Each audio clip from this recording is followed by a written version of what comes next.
મુખ્ય પર્પઝ આપણો એ છે કે લોકો સારી રીતે કામ કરે, ટ્રેડિંગ કરતા લોકો પણ સારી રીતે ટ્રેડ કરે, ઇન્વેસ્ટમેન્ટ કરતા લોકો સારી રીતે ઇન્વેસ્ટ કરે, એ મુખ્ય પર્પઝ છે આપણી આ ઇવેન્ટ.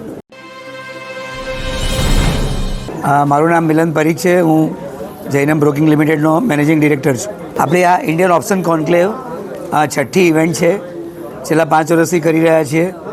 આ ઇવેન્ટમાં સ્પેશિયલી આપણે ઇન્વેસ્ટર્સ લેસન્સ પર એક આપણે ગિનેસ બુક ઓફ વર્લ્ડ રેકોર્ડમાં આપણે એપ્લાય કર્યું છે અને એ લોકોનું કન્ફર્મેશન આવ્યું છે.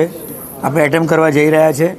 લગભગ 5500થી વધારે લોકો એટ અ ટાઈમ 22 તારીખે આ ઇવેન્ટમાં જોડાશે. મુખ્ય પર્પઝ આપણો એ છે કે લોકો સારી રીતે કામ કરે, ટ્રેડિંગ કરતા લોકો પણ સારી રીતે ટ્રેડ કરે, ઇન્વેસ્ટમેન્ટ કરતા લોકો સારી રીતે ઇન્વેસ્ટ કરે, એ મુખ્ય પર્પઝ છે આપણી આ ઇવેન્ટ. આપણે આ એક ઇવેન્ટ આપણે પ્લાન કરી રહ્યા છે એટલે ગિનેસ બુકની જે ટીમ હશે એ ત્યાં હાજર હશે અને આપણે લગભગ 5500 જેવી ચેર્સ ત્યાં સેટ કરી હશે. અને લાસ્ટ જે રેકોર્ડ હતો એ 4600 સીટનો હતો, લોકોનો હતો. એટલે એનાથી વધારે લોકો એટ અ ટાઈમ ત્યાં હોવા જોઈએ અને એ લેસન્સ એ લોકો લે, એ મુખ્ય પર્પઝ છે. આ 21 અને 22 2 દિવસ માટે છે. આ જે ગિનેસ બુકનો જે એટેમ્પ છે એ બે કલાક માટેનો છે.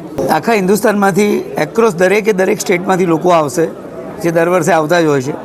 બહુ બધા રજિસ્ટ્રેશન આવી ગયા છે. લગભગ 11,000 રજિસ્ટ્રેશન ઓલરેડી આવી ગયા છે અને 11,300 જેવા રજિસ્ટ્રેશન આવી ગયા છે અને હજી 4 દિવસ બાકી છે. એટલે 15,000નું રજિસ્ટ્રેશન અમે મૂકીએ છીએ. દરેક સ્ટેટમાંથી લોકો આવશે. મેક્સિમમ લોકો ગુજરાત અને મુંબઈથી આવશે.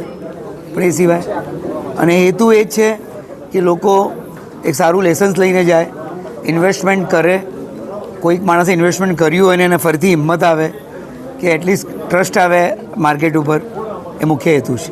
નહીં, આમાં ઇન્વેસ્ટર્સ, ટ્રેડર્સ અને બ્રોકર બધા જ જોડાય છે. ફાઇનાન્શિયલ ફિલ્ડના જે પણ લોકો છે એ આમાં જોડાય છે. જૈનમ એક મોટું નામ છે અને આટલી મોટી ઇવેન્ટ કરવા જઈ રહી છે. તે as a partner, logo partner તરીકે ચેમ્બર એમની સાથે જોડાયું છે. ચેમ્બર દ્વારા એનું પ્રમોશન કરવામાં આવી રહ્યું છે કે જેમ બને તેમ વધુ ટ્રેડર્સો કે જેમ બને વધુ ગ્રાહકો આના જોડાઈને આ ઇવેન્ટમાં આવે અને 5500થી વધુ વ્યક્તિ, 11,000 રજિસ્ટ્રેશન થયા છે એટલે 5500 6,000 વ્યક્તિ આવવાની શક્યતા છે.